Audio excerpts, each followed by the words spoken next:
সাহেবের বিরুদ্ধে বলে তারা গণতন্ত্রের শত্রু। পরিকল্পনাটা অত্যন্ত ভয়াবহ যে বাংলাদেশে আমার একটা অস্থিতিশীলতা সৃষ্টি করা, অস্থিরতা সৃষ্টি করা, বিভাজনের সৃষ্টি করা, বাংলাদেশকে আবার একটা জায়গায় নিয়ে আসা যেখানে গণতন্ত্র আবার ফিরে হবে। বন্ধুগণ, সেই জন্যই আজকে আমাদের যে দায়িত্ব, সবচেয়ে বড় দল হিসাবে, গণতান্ত্রিক দল হিসাবে 15 বছর আমরা যে কষ্ট করেছি, যে আত্মত্যাগ করেছি, আমার ভাই যে প্রাণ দিয়েছে, যাদের ঘরের মধ্যে থাকতে পারত না পালিয়ে থাকতো, যারা এলাকায় থাকতে পারত না পালিয়ে থাকতো, সেই ভাইদের সকলের যে আত্মত্যাগ, সেই আত্মত্যাগকে সঙ্গে নিয়ে আমাদের তৈরি হচ্ছে। বন্ধুগণ, আমাদের দেশের খালেদা জিয়াকে 6 বছর কারাগারের মধ্যে অন্যায় ভাবে মিথ্যা মামলা দিয়ে আটক করে রাখা হয়েছে।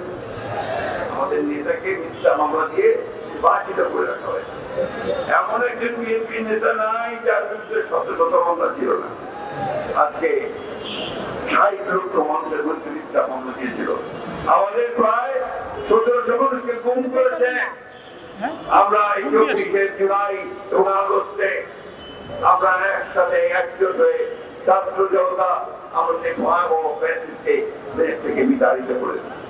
চেষ্টা করছে আমাদেরকে উত্তেজিত করে তাদের ফাঁদে পা দেওয়ার জন্য, যাতে আমরা উত্তেজিত হয়ে যাই। আমরা যেন উত্তেজিত না, আমরা শান্তিপূর্ণ ভাবে গণতন্ত্রের দিকে এগিয়ে যাচ্ছি। আমরা শান্তিপূর্ণ ভাবে গণতন্ত্র চাই। আমাদের লক্ষ্য এখন একটাই, যে বাংলাদেশে এই 26শে ফেব্রুয়ারিতে নির্বাচন হতে হবে। সেটা আমাদের তারেক রহমান সাহেব প্রধান উপদেষ্টার সঙ্গে লন্ডনে আলাপ করে ঠিক করেছেন। এর কোনো ব্যতিক্রম হবে না। তারপরে তোদের মাথা বিগড়ে গেছে যখন প্রধান উপদেষ্টার সঙ্গে তারেক রহমান সাহেব নিশ্চিত করে ফেলেছেন যে এইবার নির্বাচন হবে, তখন থেকেই তাদের মাথা বিগড়ে গেছে। আজকে একটাই অনুরোধ আপনাদের কাছে রাখবো যে আপনারা ধৈর্য ধরে সমস্ত পরিস্থিতি মোকাবেলা করবেন।